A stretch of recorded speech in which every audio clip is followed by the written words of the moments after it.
Hey, chiropractors, welcome to Modern Chiropractic Mastery with your host, Dr. Kevin Christie, where we discuss the latest in marketing, business, and professional growth with some of the leading experts in the industry. Welcome to another episode of Modern Chiropractic Mastery. If you're a chiropractor or a chiropractic student, what I'm about to share might be a little uncomfortable, but it's a conversation our profession definitely needs to have. I'm actually read a couple articles. Dr. Dennis Short, and it was in Dynamic Chiropractic. He is the president of Campbellsville University, the chiropractic program there, and so he had wrote a two-part series on the future of chiropractic, a reality check. And so I wanted to give some of my thoughts on that as well, and I will in today's episode. Before I do, I want to make mention of one of our collaborators, Chiro Health USA. I've mentioned before, we use them in our practice to have compliant discount plans. It allows us to offer discounted cash rates to patients compliantly, and it's really helped me sleep at night, and also a win-win for our patients and our practice. So check them out at chirohealthusa.com. All right, let's dive in. So as I mentioned, the title was The Future of Chiropractic. It was in Dynamic Chiropractic back January and February of 2026. It was part 1 and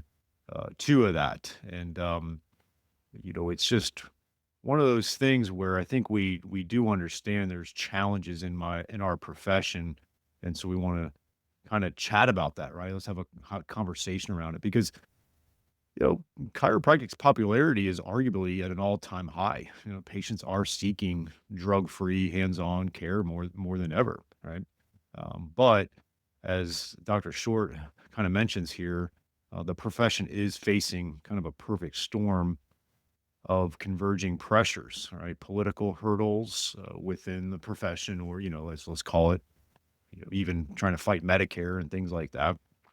There's financial pressures on practitioners, as we know. There's declining student enrollment, right? There's tightening up of the financial aid and some shifting of public perceptions around all that, right? And so it kind of poses a central tension, right? Like, how can demand be rising while the profession is contracting? So that's something that we need to, dive into, right? 2 decades ago, 15,000 chiropractic students enrolled in the U.S. Today, it's more about 10,000. And, why are fewer students choosing chiropractic, right? So I think there's a broader decline in higher education enrollment in general, not just chiropractic. Students researching online and finding the financial picture might be unappealing, right? Fewer prospective students have ever received an adjustment. Maybe they haven't had the experience. And so, when you decide to become a chiropractor, what was your story? Like, why did you become a chiropractor?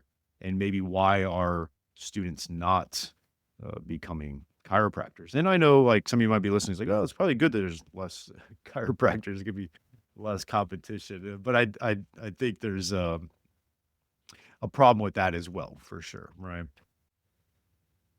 Chiropractors, if your website traffic or Google Maps visibility has felt a little unpredictable lately, you're not imagining it. A lot is changing behind the scenes. AI is reshaping how search results show up. Competition in the map pack is getting tougher, and simply ranking well does not always translate into new patients. That's why Propel Marketing and Design is hosting a free chiropractic SEO workshop. You'll learn what's actually changing with Google Maps, how AI is impacting the way patients find and choose clinics, and what small, realistic updates you can make this year to stay visible and competitive. This is not a high-level talk or a bunch of jargon. It's a practical step-by-step workshop built for busy clinic owners who want clear direction and next steps they can actually implement. Save your spot for free at propelyourcompany.com/MCM SEO-workshop-2026, and we'll see you there. Let's first dive into the financial equation that was discussed, really, right? And so this was kind of the core of part 1. But in the early 2000s, I graduated in 2005, so I can attest to this. The average debt, the average student debt, was 140K, and the average income was 80K. So the debt to income ratio of 1.75. And that the other thing to mention there is the interest rate, right? So like my student loan interest rate is like 2.75 from back, I think when I locked it in '04. I graduated in '05. So yeah, I mean, that's obviously a low interest rate and lower debt. So now today the debt is over 300K and the average income is 70K. So you got a ratio of 4.29. So from 1.75 to 4.29. And that ratio needs to return to about 2.0 or below for the profession to remain viable, right? So he's using this 2.0 number, and it's a threshold we crossed around 2005. Ironically, again, that's when I did graduate, so I think I got out just in time for that. Let's take a short break from today's episode to tell you about the best decision I've made in my clinic in the last 10 years, and that has been adding shockwave therapy to our clinic. The outcomes have been really impressive. Certain conditions we were struggling with in the past, we're now seeing results with the shockwave therapy for that. And second of all, the ROI has been really good. You know, when you make a big investment in something, you want to see a return, and we're seeing that return in clinical outcomes and in our investment, and that's been really nice to see. I chose Keenest Medical for 4 reasons. One is the technology is top notch. You have to have great technology. There's a lot out there that isn't quite up to snuff. The second thing is they have a really good clinical training. They have an exclusive partnership with Academy of Shockwave Excellence so that you can become clinically proficient in shockwave. You do need to get skilled at it. I think that's a big differentiator between practices that are getting great results and seeing the ROI is they have a great clinical aspect to that as well. So you want to get trained appropriately. Third is they have in-house service team for all of your technical support, which is key when you're investing in a machine like this. And then lastly, they have a very in-depth marketing and business support for you so that you can launch this into your practice effectively, that you can get that ROI on it, that you can get the clinical outcomes. And they also have really good financing options if you need that. So go to kinasmedical.com, KINAS medical.com, mention MCM podcast and receive a free shockwave in practice book with a purchase of a unit. So that's kinasmedical.com, KINAS medical.com, and mention MCM podcast. I think it's challenging, right? We're asking people to make a $300,000 bet on a career that pays less than it did 20 years ago, and that's a hard sell. There's no doubt about it. Now, I'm an optimist. Uh, I'm an optimist, but you got to have the real conversations, right? Like I love the profession. I'm glad I did it. In our mastermind group, we were having a chat about would you recommend it? I just think I would be asking clarifying questions of a student before I would say yes, become a chiropractor. I would say, um, if you are entrepreneurial, right? Are you wanting to be a business owner? Do you have that desire? Do you know what it takes? Are you willing to really put into work? Um, if you're just looking for a job long term, the ROI might not be there, but there is. If you do a great job, you can find really good group practices, and there's a lot more opportunities now than there was before. Like there's a lot of cool things, and we will get to some more positives as we go forward here, and because he does provide kind of a path forward, right? So obviously, the first one is we gotta fix the financial equation at the school level. Right? Chiropractic schools must meaningfully reduce the cost of education because we're not. It's going to be hard to get down to that 2.0 again. It's hard. It's going to hard to do it by just the average income increasing enough. It's going to have to be a combination of the two. So the chiropractic schools are going to definitely have to do that. Um, and he's got some key points in that I recommend reading as far as cost sharing with larger universities, more online courses, eliminating resource training programs, consolidating admin roles, scrutinizing executive compensation, right? Like, as we could probably imagine, the costs have gotten out of control for these schools. And so they feel compelled to charge what they have to. And he has a key point of nothing should be off the table, and savings just has to be passed on to the onto the students, right? The other one is practicing DCs should refer students towards schools with lower tuition and stronger business training.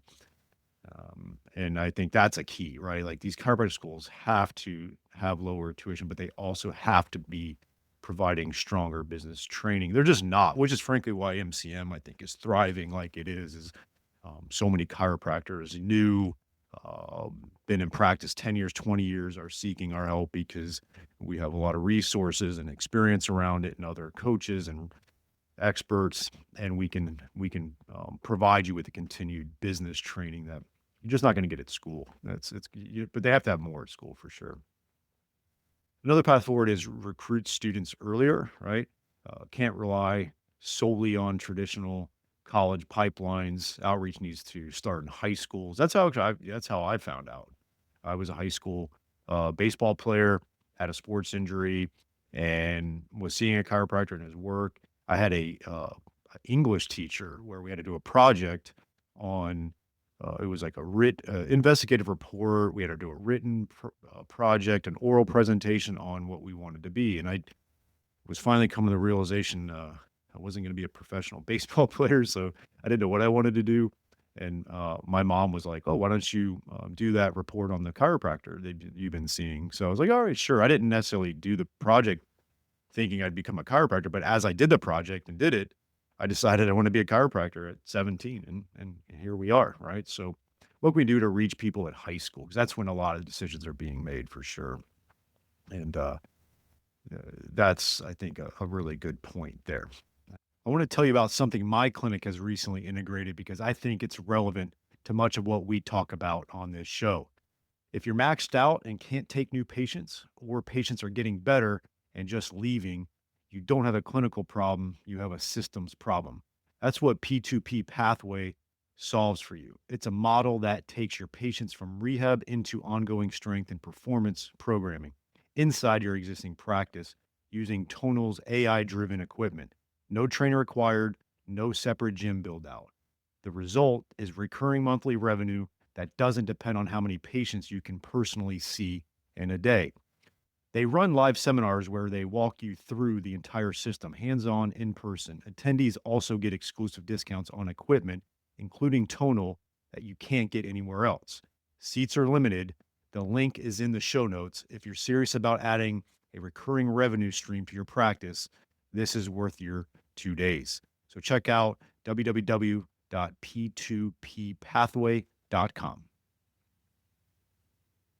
Now, he also talked about increasing income through unity and participation, right? So obviously to get to that 2.0 number, we're going to need to obviously increase the income and fewer than 10,000 of 70,000 plus practicing chiropractors belong to either major national association, ACA or ICA. Um, Dr. Short calls for either collaboration or a merger between the two. A unified voice is essential. That might be challenging. The big legislative prize, full inclusion in Medicare. That was kind of earlier mentioned the political part here. It's more around this inclusion in Medicare. This would be obviously huge, right? That would be awesome. So I would love for that. I've been waiting a long time. I know a lot of great chiropractors are putting a lot of great effort into it, and so I am encouraged, and hopefully that does happen. That could be a big game changer for sure. Um, so I think there's a lot to it, right? It's not easy. We need one of the things I'm not sure if it was mentioned here. I read through it, but I forget. But um, frankly, we need owner chiropractors making a better living, right? I'm going to give you kind of one of my big, I think, root causes of this. I fully agree. Like, man, we got to get the student loan situation under control, right? That part is just insane. But how do we, how do we increase the income opportunities, compensation structures for associates? How do we get owners making more money, right? Because the problem is, it's not just associates aren't making enough.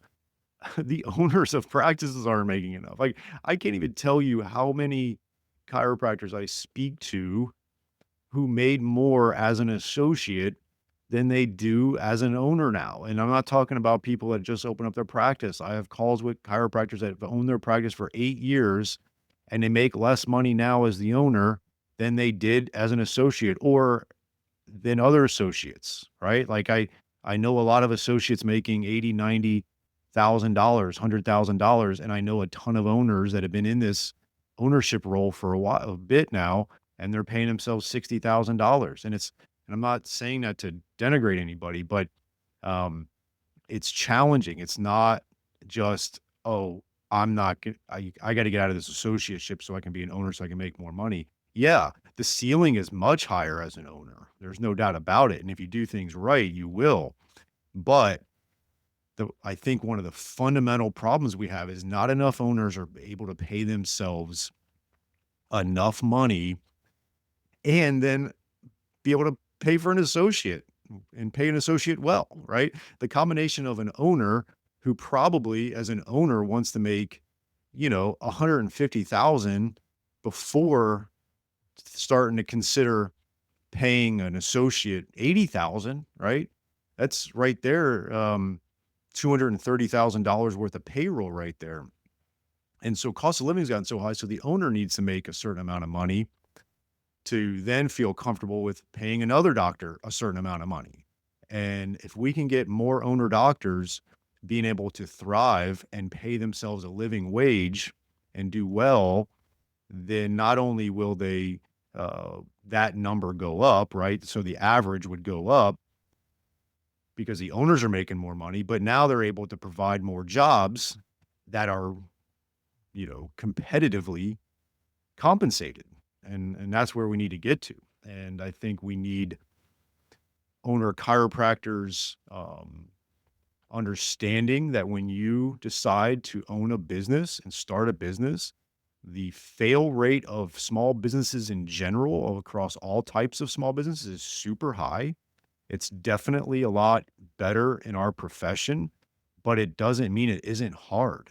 It is so hard to grow and operate a business that thrives, and you have to take it seriously and you need help. You need training, you need business and marketing and communication and financial awareness. You have to be continuing that for yourself, just like you would clinical competency.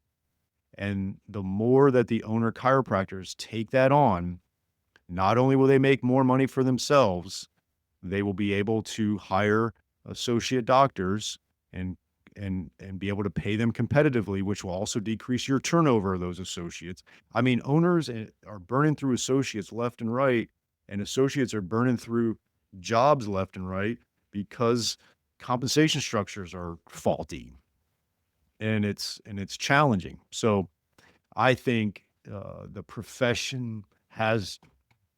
I agree with this article in a lot of ways that the profession is facing some significant challenges, but I am very optimistic on it. And I think attacking it from the owner standpoint and getting them to understand business fundamentals. And we're having a kind of a crisis within the owners of chiropractic and trying to pigeonhole certain types of practice styles into business models that are not working. I did podcast episode before where there's a product market mismatch, right? The product of what a lot of chiropractors are offering is a mismatch to what the consumers are looking for. And they're trying to force feed that and that ain't working. And they're not, they're either undercharging or they're spending way too much time with a patient that's not fully needed by just the DC.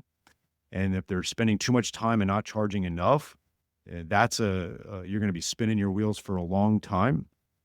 Or if you're spending a lot of time and you're trying to charge a boatload and you haven't positioned yourself as an expert, like a real expert, to be able to charge hundreds of dollars a visit, that's a product market mismatch.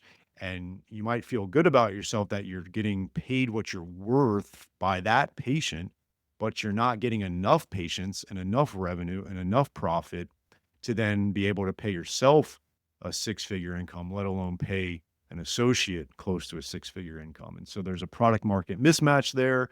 There's such a good sweet spot of being able to spend the appropriate amount of time with the appropriate level of care, with the appropriate business systems in there. That is a product market match that then hyper speeds your growth of your practice. And I'm seeing it. We've got a lot of clients like that. I see in the mastermind group.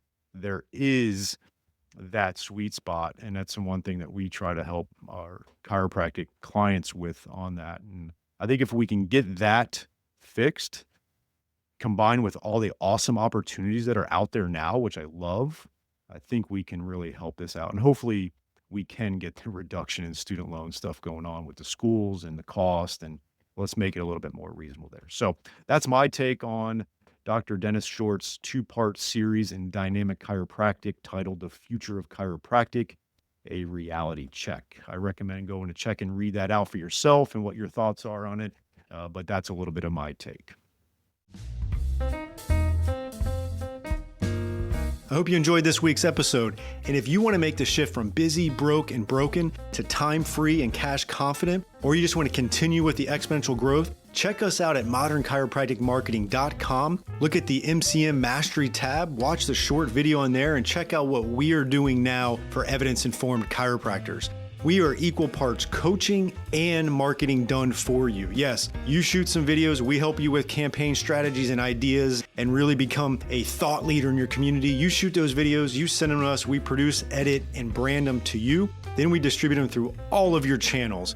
We also take them and we turn it into one good blog per month. And every other month, we have Darcy Sullivan producing a robust blog with a topic that you pick from her database to help with your SEO. So we essentially become your content marketing agency to make sure your practice is always having ethical, elegant content marketing to help grow your practice.